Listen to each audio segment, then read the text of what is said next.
and pro-life gen news for you. As you might have noticed, I'm not coming live every night. I'm trying to group our news into about twice a week now.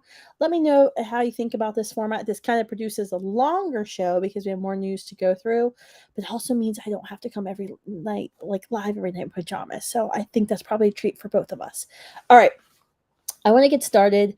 We have some big news that broke last week. I was out traveling, and I've been speaking to reporters ever since. The FDA approved the first over-the-counter birth control pill. It's called O-pill, and immediately there was a lot of clamor about finally this is what we've been asking for. My initial thought when I heard this was, okay, so does that mean all of these pro-choice students that I've been meeting and pro-choice young people I've been talking to at campuses who've always said their reason for abortion, the reason they support abortion was because they didn't feel like women had easily accessible birth control means. Does that mean all those pro-choice people are suddenly now going to be pro-life?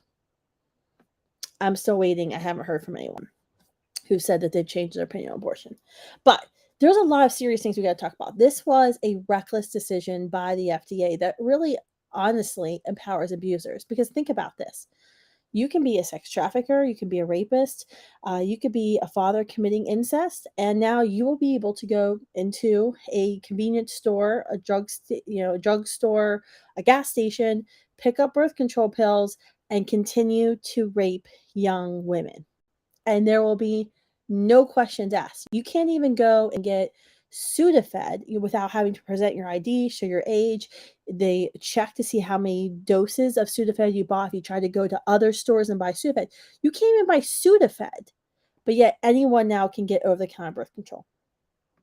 This is really interesting because if you look at the data, so Dr. Michael New, who's a professor at Catholic University of America, had a really important article last week in National Review. It was entitled "No Over-the-Counter Birth Control Will Not Lower Abortion Rates." I couldn't agree with this more because this is just all you're hearing is media spin. This is not likely to reduce abortions. Even if O-pill only functioned as a contraceptive method, not potentially abortifacient method, which it can because hormonal contraceptives can act as potential abortifacients, and it's right there in writing when it says may prevent a fertilized egg, human zygote with a unique genetic code from implanting into the uterine wall. That's an early abortion. But even if O-pill was merely contraceptive and there was no chance of actually killing, unique life, I would still be opposed to putting birth control over the counter for the reason I just mentioned about how it empowers sex abusers. And it also won't lower abortion rates, despite what you've heard. O-pill, first of all, actually has a higher failure rate than other oral contraceptives. Why did they choose to put O-pill over the counter, not other ones that are actually considered more effective at stopping pregnancy from occurring or committing an early abortion, even though the woman doesn't know it's an early abortion? I don't know. Maybe it's because this pill's been around since like the 1970s, but that ain't good. I was actually talking to a reporter who was like, "Well, I was just talking to a student. She's really excited about this because sometimes she forgets to, refill her birth control. This means now she'll be able to go to the counter and just pick some up." And I told the reporter literally, "You have to call back that student and tell her, no, you can't. You can't just like mix and match your type of birth control. That's not how it works. That's extremely dangerous, and it's not going to produce the intended effect." The other stat that I would point to as why I would oppose this in general is when you look at the Guttmacher Institute, the abortion research center for the whole abortion movement. It was named by the second president of Planned Parenthood, Alan Guttmacher. The Guttmacher Institute, so this is a pro-choice, pro-abortion source, said that more than half of all women who obtain abortions were using some form of contraception when they became pregnant. That right there tells you that contraception isn't necessarily going to reduce abortion rates. Also, multiple studies have shown that very few women forgo contraception because it's not over the counter, the lack of availability, or the high cost. All this is going to do is empower abusers, and it's going to further the anti-baby bias we have in our country, where we act like as long as we ensure that there's not a baby there, we're all covered. But that ain't true because the CDC says we're an STD epidemic. There's a lot of other things that come along with engaging in sex, your broken heart, STDs, and then talk about engage and then ingesting artificial hormones for years and decades. There's also a lot of future health risks, right? You can take 2 seconds and Google it for yourself. There was a study that came out this spring. It was one of the largest studies ever. Over 8,000 women found that teens who begin taking hormonal birth control have 130% increased risk of depression. Then there was another study that came out from Oxford earlier this spring, that said any type of hormonal birth control or contraceptive that is used, a woman can take, will can increase breast cancer. So most people don't know about this. Most women don't know about this. In fact, most women don't even know how it works. But we have to be real when we're having these conversations. The worst thing that can happen to you isn't that you would become pregnant and have to carry, gestate another human being to term. There are a lot worse things that can happen to you. The CDC says we're an STD epidemic with 1 in 2 Americans having an incurable STD. Syphilis is like on the rise. I just saw an article today from Houston where it has a dramatic increase. One case of gonorrhea can render you infertile for your entire life. There are significant consequences that we're not talking about here. And we look back from the 1970s, saying that we're going to just introduce more, hormonal contraception into the marketplace isn't going to reduce sex outside of marriage, isn't going to reduce sexual relations between people who aren't committed with each other, and certainly not going to reduce the abortion rate. So, big thumbs down on over-the-counter birth control. Not good news for the pro-life movement. All right, so next article. I had an article last week in Fox News about Plan B vending machines. This is a trend I noticed on campuses this spring. University of South Florida, my first spring tour campus, I saw this. Once again, this is bad news bears. So a Plan B is hormonal birth control times like 11. If it's in vending machines, once again, anyone can get it, even rapists, even predatory men. They can get it and force feed it to their victims. I mean, there's no shortage of stories of men who've been attaining what they call Plan C or chemical abortion pills, RU486. There's no shortage of stories of those on the internet where men are obtaining these pills illegally from people in Mexico who are shipping them to women. They're getting them as well and putting them in women's tea and coffee, their partner's tea and coffee, to induce an abortion. In fact, there's a case going on in Texas where the wife is actually pursuing charges, and he's going to go to jail for killing their child.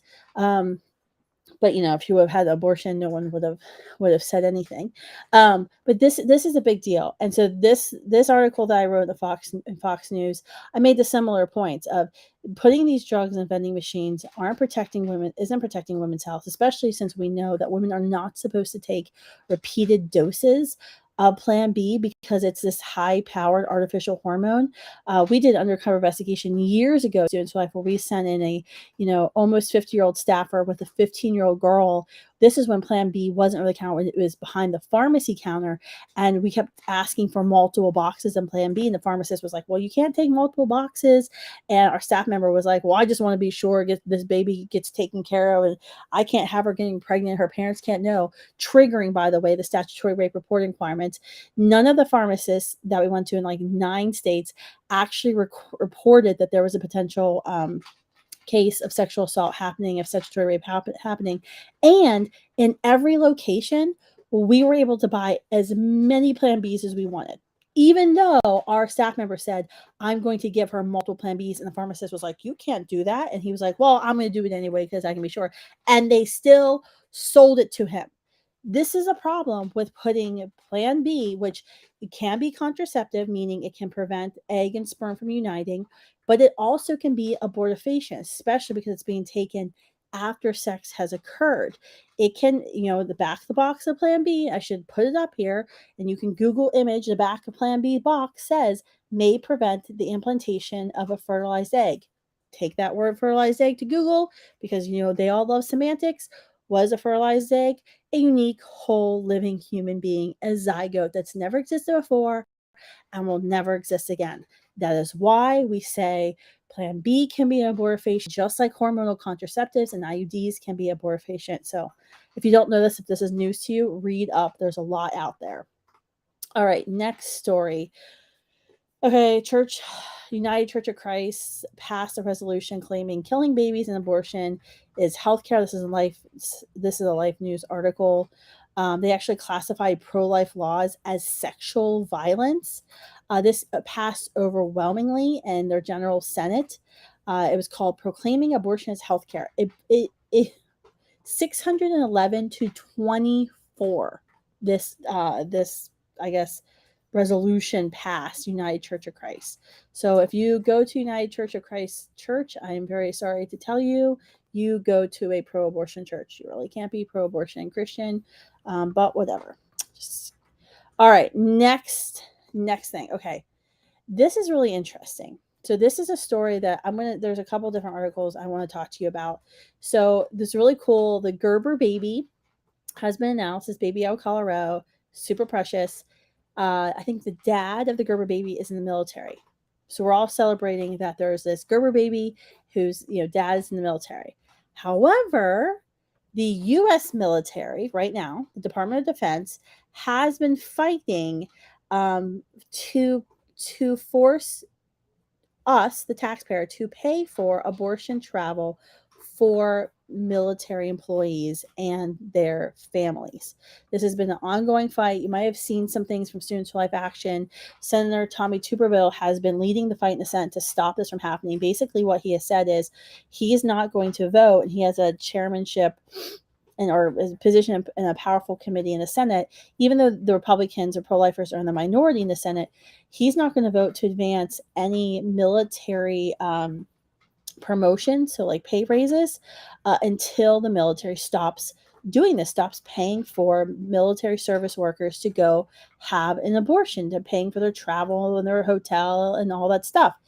And because this is what the military is supposed to be, like, protecting life, not ending life, right? Kind of makes sense, right? We're celebrating this Gerber baby whose one of his parents is in the military, but at the same time we're saying let's kill more babies. It doesn't make any sense. This is totally why, you can easily prove to your friends who may be libertarians or squeamish Republicans why abortion is a federal issue. It's one of the many reasons and many ways the Biden administration is now using the federal government to advance radical abortion on demand, all 9 months ideology. But anyway, so Senator Tuberville he's been doing this for months, and the people are getting mad because military officials, they want these promotions because it comes with a lot of times some pretty significant pay grades. And look, I'm not doing this. The DoD needs to stop paying for abortion travel. DoD has refused, so they are allowing paying for military service member abortion travel to supersede the promotion of the top members of our U.S. military, people who deserve promotions. It's unbelievable.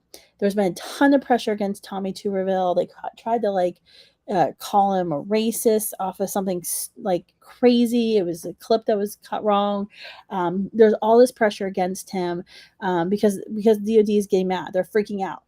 Just to prove my point, I want to show you this clip from John Kirby. He is a national security advisor. Kind of bland Kirby. He's always wearing gray, and because this is a guy, for example, we left Afghanistan. Military members were killed. Afghans were killed at Abbey Gate. We left $2 billion worth of equipment in Afghanistan, and it was super calm and not a big deal. And the Biden administration was like, "Oh, this was all planned." Watch how animated John Kirby gets about abortion. It's quite striking. Why is the new DoD policy on abortion critical to military readiness? I'm really glad you asked that question. No, I really am. 1 in 5 members of the U.S. military are women. 20%. First of all, sir, what is a woman? Just saying. Military has been promoting all these transgender members. Let's just ask that question first, but we'll keep going. We're an all-volunteer force. Nobody's forcing you to sign up and go. People volunteer to go. You raise your right hand and you say, I'm gonna do this for a few years or even for my life. And it might cost me my life to do it. And when you sign up and you make that contract, you have every right to expect that the organization, in this case the military, is going to take care of you, and they're going to take care. Okay. Do you all remember like the VA scandal from a couple of years ago, the Veterans Administration's hospitals, and how terrible quality of healthcare we were giving our military veterans and service members? Keep going. Families. And they're going to make sure that you can serve with dignity and respect, no matter who you are, or who you love, or how you worship or don't. And our policies, whether they're diversity, inclusion, and equity, or whether they're about... Oh my gosh, he just said DEI. Okay, this is not a college campus, by the way. This is not like a college campus where like nothing serious is happening and there's like classes on Taylor Swift because professors need to make money or whatever. This is like the US military. And we got like China over there in the South Pacific, just like, you know, getting ready to invade Taiwan and like doing all these things like attacking us cyber and, you know. But this is what we're focusing on. Okay. I think China announced this summer they're like training kindergartners in how to hold guns and knives, but okay, let's just keep going. Transgender individuals who qualify physically and mentally to serve, to be able to do it with dignity, or whether it's about female service members, 1 in 5, or female family members being able to count on the kinds of health care and reproductive care specifically that they need to serve. They need. Okay, first of all, he said they need to serve. So are you telling me, sir, that a service member, a female service member, can't serve in our military as a pregnant person or as a pregnant or parenting mother? Sounds a little sexist and discriminatory to me, by the way. That is a foundational, sacred obligation of military leaders across the river. I've seen it myself, and it matters because it says we're invested in you because you are being willing to invest in us. You're investing your life, your family's livelihood with us. We owe you that back in return. I had a chance to... We owe you back in return to destroy your family and end your family's legacy. By the way, did you all notice? I don't think you saw, Mom, maybe you haven't seen it yet. Planned Parenthood came out today, this afternoon. They started this fund last year after Roe was reversed. It was like, we're going to pay for people to go over the border and you know, state borders and kill their babies in abortion. They've had some budget cutbacks this year. They've laid off some employees. It's been news. They just announced that they're suspending their abortion travel funds. Why do they need to? You got woke corporate CEOs and the Department of Defense tripping over themselves to pay for abortion travel. Weeks ago to meet with some military spouses here at the White House. Some were active duty members, some were spouses, all were women. And 201, they told me, that abortion laws in this country that are now being passed are absolutely having an effect on their willingness to continue serving in uniform or to encourage or discourage, in this case, their spouses from continuing service. So if you don't think there's going to be a retention and a morale issue, think again, because it's already having that effect. I have... So being able to kill a child because a child is inconvenient to you is determining whether or not people are going to serve in our military? I would think it might be the opposite. Why would I serve in the military for a country that doesn't even value the human life of babies? It would lead me to question, would they value my life if they don't value the life of innocent human babies? Just a question. A son in the Navy, I think you all know that, and son-in-law too. They're both stationed down in Norfolk on destroyers. You know, and they're proud to keep serving their country in the Navy, but you know, the Navy told them where to go. You go where you're told. That's the way orders work. You go where you're assigned. You don't get to choose. And so what happens if you get assigned to a state like Alabama, which has a pretty restrictive abortion law in place? And thank God for Alabama, sir. You're concerned about your reproductive care. What do? Do you say no and get out? Well, some people may decide to do that. And what does that mean? That means we lose talent. Important talent. That means you lose some service members who think killing babies is okay? I might question their judgment on other things. And we're, again, an all-volunteer force. Recruiting is tough enough as it is with a very strong economy out there.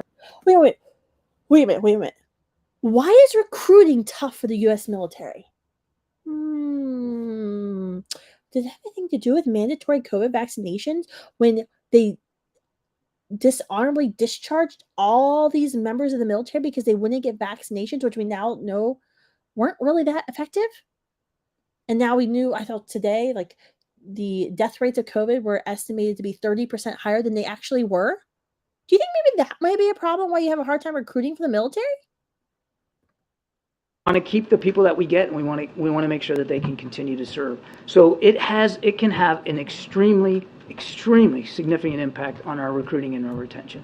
Not to Oh my gosh. There's just so many things. There's so many things. It's unbelievable. It's absolutely the fact that he was like beating on his podium and he was getting really animated about this when like you're part of the administration that just like left the people of Afghanistan to the Taliban, which by the way, I found out today that all the beauty salons that the Taliban just rolled all the beauty salons in Afghanistan to be closed down because, they're so fair and equitable to women. But don't worry, we have DEI in DOD, diversity, equity, inclusion for all the women who want to kill, well, all the pregnant people who want to kill their baby. But don't worry, we left the country of Afghanistan and all the women in Afghanistan to fend for themselves. Okay, got it. Sorry. End foreign policy rant. All right, last story. So this today, husband and wife were scrubbed from a federal law from House Democrat bill, replacing with spouse. I mean, this is no different than what we're seeing in schools where it's like parent one and parent two now. The complete erasure of the nuclear family unit. So I guess if you're filling out those forms, just scrub it out and put husband, wife, mother, father. Just do your duty. Just like how when I write my little checks to the government every year when I owe them money, my memo line is, this money is not to be used for Planned Parenthood, no taxpayer funding for abortion, I detest abortion funding, I object, something like that. So make sure you just keep that up.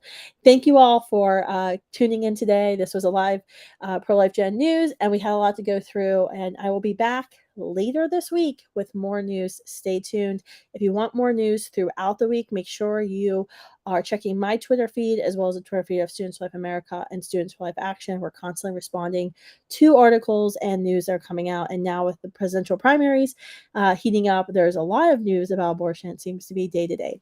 Good night, everyone.